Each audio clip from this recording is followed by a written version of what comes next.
Bwana, unaambiwa mwanamke mmoja ambaye alipata umaarufu mtandaoni baada ya kuchora tatuu ya sura ya rais wa Kenya William Ruto kwenye mkono wake ameshambuliwa na watu wasiojulikana.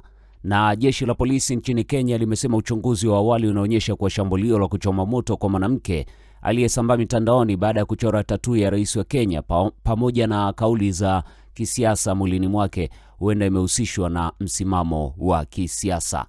Bwana, unaambiwa inadaiwa kuwa watu wao walimfuata, wakamnyunyizia petroli kisha wakamchoma moto, na baada ya tukio hilo alikimbizwa hospitali kwa ajili ya kupatiwa matibabu kama ambavyo anaonekana.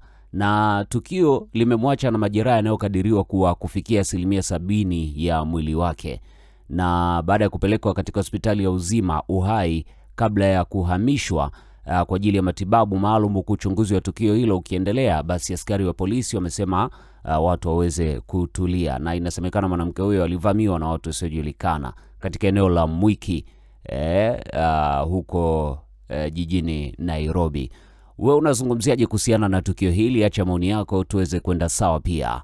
Mimi naitwa Joseph Kipangula, niite mwana mrejevu. Asante kwa kuendelea kuwa nami.